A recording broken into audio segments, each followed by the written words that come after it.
শিমুলপুর গ্রামে থাকতো আবুল ও গনি নামে দুই বন্ধু। একজন ধনী আর অপরজন গরিব হলেও তাদের বন্ধুত্বে কোনো ভেজাল ছিল না। এ আবুল দেখ, বাবা কত মজার একটা মিষ্টি এনেছে শহর থেকে আমার জন্য।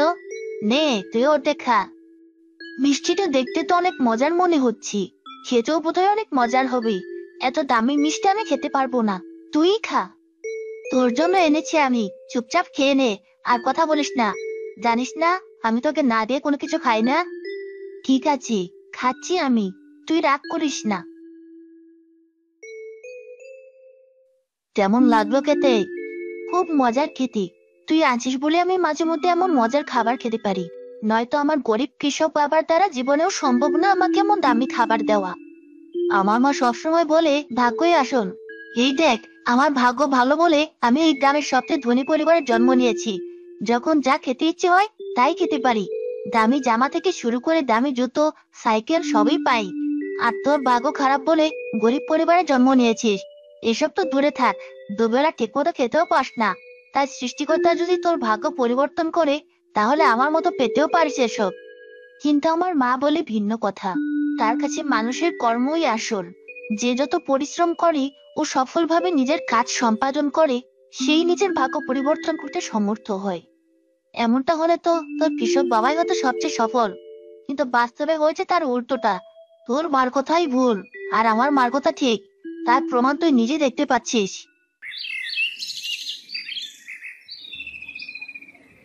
এই গনি, অনেক খেলা হয়েছে, আয় বাড়ি আয়। ওই দেখ, বাড়ি থেকে না বলে বের হয়েছি বলে মা আমাকে খুঁজতে খুঁজতে এখানে চলে এসেছে। আমি যাই তবে, কাল স্কুলে চলে যাস সময় মতো। ঠিক আছে, তুইও চলে আসিস।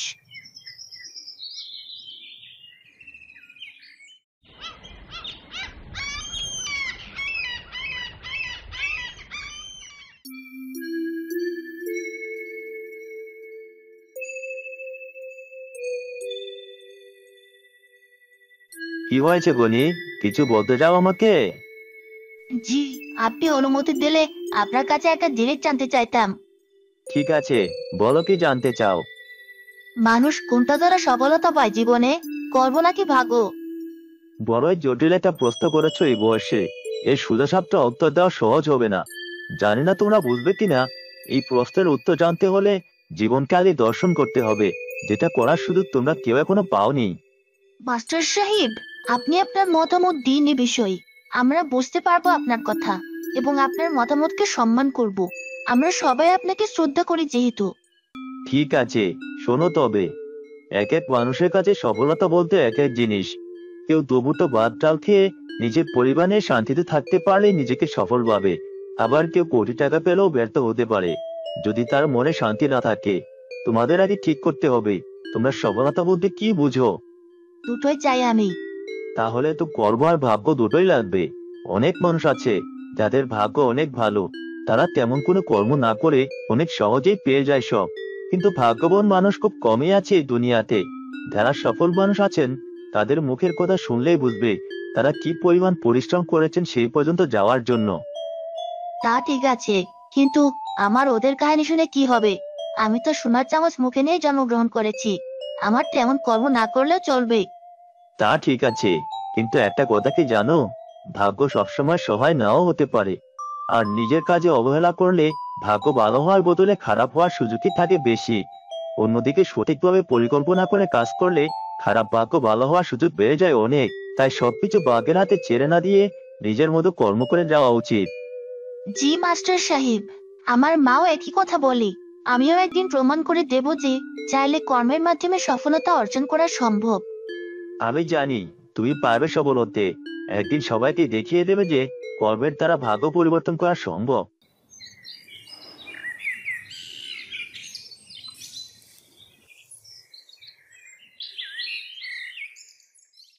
বাবা, আমাদের এই জীবনে সফল হওয়ার জন্য কোনটা গুরুত্বপূর্ণ বেশি, কর্ম নাকি ভাগ্য? অবশ্যই ভাগ্যের। কর্ম করে তারা যাদের ভাগ্যে কিছুই জোটে না। এই যেমন দেখো, আমাদের আশেপাশে কত কর্মচারী আছে। এরা সারা জীবন আমাদের জন্য কর্ম করে যাবে, এমনকি তাদের ছেলেমেয়েরাও। এত কর্ম করার পরও তারা কখনো সফলতা দেখবে না, তাদের ভাগ্য নেই বলে। আর আমি কিছু না করে ওদের থেকে সফল হব? হ্যাঁ হবি। কারণ তোর বাপদাদা 14 গোষ্ঠীর যে জমি আছে তা তুই চাইলেও সহজে শেষ করতে পারবি না। তুই আমার ছেলে হয়ে জন্ম নিয়ে এমনিতেই প্রমাণ করে দিয়েছিস যে তুই কত ভাগ্যবান। তোর আর কষ্ট করে কোনো কর্ম করার প্রয়োজন নেই। সত্যি বাবা, আমিও মাঝে মধ্যে তাই ভাবি, আমি যদি তোমার ছেলে হয়ে জন্ম না নিয়ে আবুলের মতো করে জন্ম নিতাম, না জানি আমাকে কতই পরিশ্রম করতে হতো শুধু সামান্য দুবেলা ভাতের জন্য। আর এখন তুই কত আরামে আছিস আমার কাছে। শোন, ওসব ছোট করে মানুষদের সাথে কম মিশবি, বুঝলি? ওদের সাথে মিশে ওদের মতো চিন্তা ভাবনা করার দরকার নেই। তুই জমিদারের ঘরে জন্ম নিয়েছিস, জমিদারের মতো বসে খাবি। অত কাজ নিয়ে তোর মাথা কামানোর দরকার নেই। হ্যাঁ বাবা, তুমি একদম ঠিক বলেছ। মিশবো না আমি আর ওর সাথে আগের মতো। ও শুধু শুধু উল্টাপাল্টা কথা বলে আমাকে ওর মতো বানাতে চায়।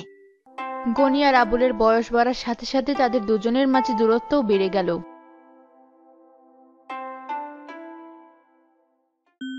বাবা, আমি খুব ভালো ফলাফল নিয়ে পড়ালেখা শেষ করেছি। এবার আমি শহরে গিয়ে ব্যবসা শিখে এসে আমাদের গ্রামে ব্যবসা করতে চাই। অনেক কষ্ট করে আজ তুই এত দূর এসেছিস। উপরওয়ালা তোর সব পরিশ্রম যেন সার্থক করে। অনেক বড় হো তুই জীবনে। মা বাবা, দোয়া করবে তোমরা আমার জন্য। আমি যেন তোমাদের মুখ উজ্জ্বল করতে পারি। তোমরা যেন আমাকে নিয়ে গর্ব করতে পারো। তুই একা একা এত দূর এসেছিস, পরীক্ষায় সবার থেকে ভালো ফলাফল করেছিস। আমাদের মুখ এমনিতেই উজ্জ্বল হয়ে গেছে। আমরা তোকে নিয়ে সবসময় গর্ববোধ করি। নতুন করে গর্ববোধ করার কিছু নেই। আমি তবে আসি। তোমরা দুজন ভালো থেকো, নিজেদের খেয়াল রেখো। আবুল গরু গাড়ি দিয়ে শেষবারের মতো তার শিক্ষকের সাথে দেখা করার জন্য রওনা হলো। অন্যদিকে তার বন্ধু গনিও বাড়ি থেকে বের হওয়ার জন্য প্রস্তুতি নিচ্ছিল। মা, বাবাকে কত করে বললাম আমি কোনো কাজটা শিখতে চাই না। সারা জীবন যেমন আরামায়েশে বড় হয়েছি, এখনো তেমন আরামেই থাকতে চাই। কিন্তু বাবা তো আমার কোনো কথাই শুনলো না। পড়ালেখায় তো তেমন কোনো সুবিধা করতে পারোনি তুমি। এখন জায়গা জমি দেখে রাখার কাজ শেখার জন্য তোমাকে আমার বন্ধুর কাছে পাঠাতে যাচ্ছি। তুমি সেখানেও যেতে চাচ্ছ না। তোমাকে দ্বারা কোন কাজটা হবে বলবে কি? কোনো কাজই না। তুমি আমাকে সারা জীবন বলে এসেছো ভাগ্যই আসল, কর্ম না। আমি অনেক ভাগ্যবান এমন ঘরে জন্ম নিয়ে, তাই আমার কোনো কাজ করতে হবে না। এখন তাহলে আমাকে আবার কাজ শেখার জন্য চাপ দিচ্ছ কেন? বোকা ছিলাম আমি, তাই তোমাকে অমন বুদ্ধি দিয়েছি। এখন আমার চাকরের ছেলেমেয়েরাও ভালোভাবে পড়ালেখা করে তোমার থেকে অনেক এগিয়ে গিয়েছে, আর তুমি এখনো আগের মতোই মূর্খ আছো। বাবা, তুমি এত চিন্তা করছো কেন? ওরা যতই পরিশ্রম করুক, কখনো আমাদের সমান হতে পারবে না। তুমি কিভাবে নিশ্চিত হয়ে যে পারবে না? শিক্ষা দীক্ষা মানুষকে বুদ্ধিমান করে তোলে। সেটা তোমার পুরনো বন্ধু আবুলকে দেখলেই বোঝা যায়। আমি নিশ্চিত ও জীবনে সফল হয়েই দেখাবে। ওর যা ইচ্ছে করুক, আমার কি? আমার তো আর অর্থ সম্পদের অভাব নেই। আমিও তো পরিশ্রম করতে পারবো না। তুমি যদি আমার কথা না শোনো, আমি আমার সব সম্পত্তি থেকে তোমাকে বঞ্চিত করে তোমাকে ত্যায্যপুত্র করব। এ কি বললে তুমি? আমাদের একমাত্র ছেলেকে এমন কথা বলতে পারলে তুমি? হ্যাঁ, পারলাম। দিনকাল আর আগের মতো নেই। শিক্ষার কারণে জমিদারিত্বের প্রভাব দিন দিন কমে আসছে।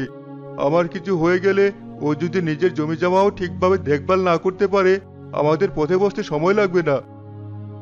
গনি, তোর বাবার কথা বোঝার চেষ্টা কর।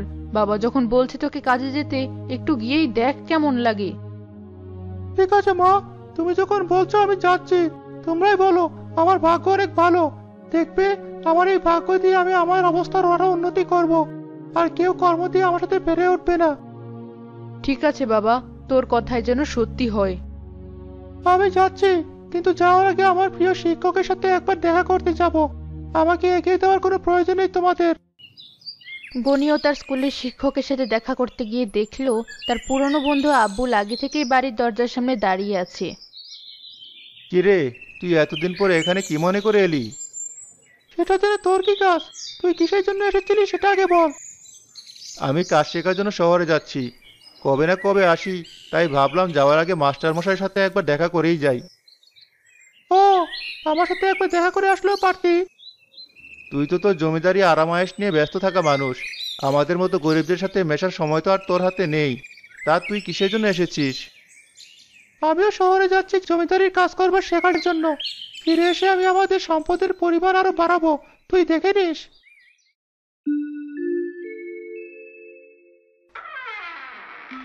বুঝছি তো, দরজাটা খুলতে একটু দেরি হয়ে গেল।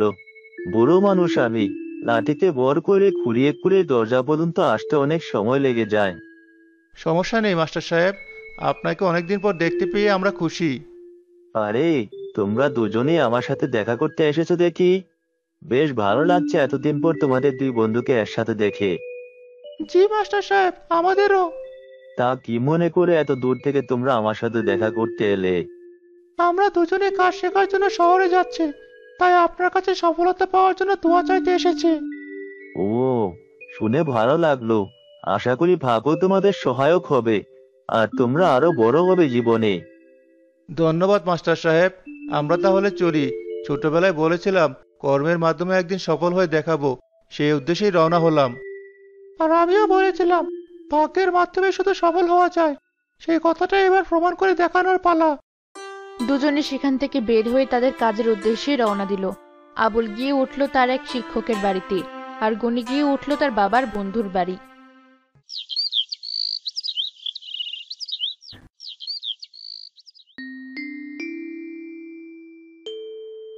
তো বুঝলে, এভাবে হিসাবটা করলে তোমার কোনো ক্ষতি হবে না। এই যে, আমার কথা শুনতে পাচ্ছ তুমি? হ্যাঁ হ্যাঁ, শুনতে পাচ্ছি। তারপর বলুন। তুমি তো আমার কোনো কথাই শুনছো না, আকাশের দিকে তাকিয়ে আছো। আর বলে কি হবে, এমনিতে 1 বছর চলে গেছে, আর 1 বছর বাকি। এতদিনে তুমি কিছুই শিখতে পারোনি, তোমার বাবাকে কি জবাব দেবো আমি? আহা, আপনি তো চিন্তা করবেন না তো। বাবাকে বলেছি জমি বিক্রি করে আমাকে কিছু টাকা পাঠাতে। ওই টাকা দিয়ে কটা লটারির টিকিট কাটবো, আর বাকি টাকা বাজিতে লাগাবো। আমার ভাগ্য ছোটবেলা থেকে অনেক ভালো, আমি নিশ্চিত সফলতা এভাবেই পাবো আমি। তুমি ভুল পথে আগাচ্ছ। এসব করতে গিয়ে যে কত বিত্তবান মানুষ সর্বশান্ত হয়েছে, সে ব্যাপারে তোমার কোনো ধারণাই নেই। ওদের সাথে আমার তুলনা দিয়ে লাভ নেই। আপনি যা শেখাচ্ছেন তা এমনিতেও আমার মাথায় ঢুকবে না। তাই বাকি যে কদিন শহরে আছি, আমাদের সম্পদ দ্বিগুণ বৃদ্ধি করে তারপরে বাড়ি ফিরবো।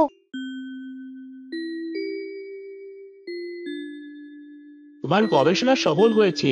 তুমি পেরেছো প্রতিকূল পরিবেশেও গাছগুলোকে বাঁচিয়ে রাখতে, সাথে কম সার দিয়েও সাধারণের চাইতে 3 গুণ বেশি উৎপাদন করতে। সবই আপনার সহযোগিতার কারণে স্যার। আপনি আমাকে সাহায্য না করলে এতদূর আসতে পারতাম না আমি। এত দূরে তো তুমি নিজে পরিশ্রম এসেছো, আমি শুধু তোমাকে পথ দেখিয়েছি। তো বলো, এবার তোমার কি করার ইচ্ছা? শহরে থাকার ভালো সুযোগ আছে তোমার, অনেক টাকা পয়সা কামাতে পারবে। কিন্তু স্যার, আমি এত কিছু চাই না শহরে থেকে।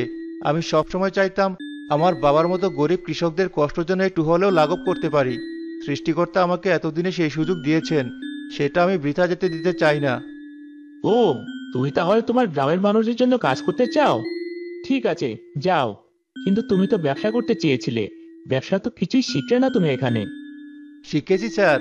সারাদিন আপনার এখানে কাজ করে রাতের বেলা আমি বাজারে গিয়ে খোঁজ নিতাম তারা কিভাবে গ্রাম থেকে শহরে পণ্য আনে, আর সেগুলো কেমন লাভে বিক্রি করে। আসলেই তুমি বেশ পরিশ্রমী ছেলে, নিজের স্বপ্ন পূরণের লক্ষ্যে বিশ্রাম নেওয়া জিনিসটা ভুলেই গিয়েছো। ধন্যবাদ স্যার। আমি এই বুদ্ধিও বের করেছি কিভাবে আমাদের পণ্য শহরে পাঠাবো, আর আমাদের গ্রামের কৃষকদের ন্যায্য মূল্য পাওয়ার ব্যবস্থা করব, যাতে তারা সারা জীবন অভাবে না ভোগে সচ্ছলভাবে জীবনযাপন করতে পারে। তোমার গ্রামের সবাই অনেক ভাগ্যবান যে তোমার মতো একটা ছেলে পেয়েছে। যাও, তুমি তোমার গ্রামে ফিরে যাও, আর তোমার গ্রামের সৌভাগ্য বয়ে আনো। জি স্যার, দোয়া করবেন যেন আমি আমার উদ্দেশ্যে সফল হতে পারি। আবুল গ্রামে ফিরে গিয়েই সবার প্রথমে তার গবেষণায় সফল হওয়া নতুন ধানসহ বিভিন্ন সবজি ও ফলমূলের বীজ বিক্রি করা শুরু করলো। সুলভ মূল্য হওয়ায় গ্রামের সকল কৃষক সেসব কিনে নিচ্ছিল। টাকা জমিয়ে আবুল বড় একটা গাড়িও কিনলো। দেখেছেন চাচা, বলেছিলাম না বাজিতে আমি জিতবই। পরপর 3টা বড় বাজি ধরে 3টাই জিতেছি, সাথে লটারির টাকাও পেয়েছি। টাকা দ্বিগুণের জায়গায় বেড়ে 6 গুণ হয়েছে। এবার সব টাকা একেবারে বাজিতে লাগাবো। বেশি ঝুঁকি হয়ে যাবে না? আরে চাচা, ঝুঁকি না নিলে বড় কিছু জেতা সম্ভব না। এবারও আমার সৌভাগ্যের কারণে আমি জিতে যাব, দেখে নেবেন। চললাম আমি।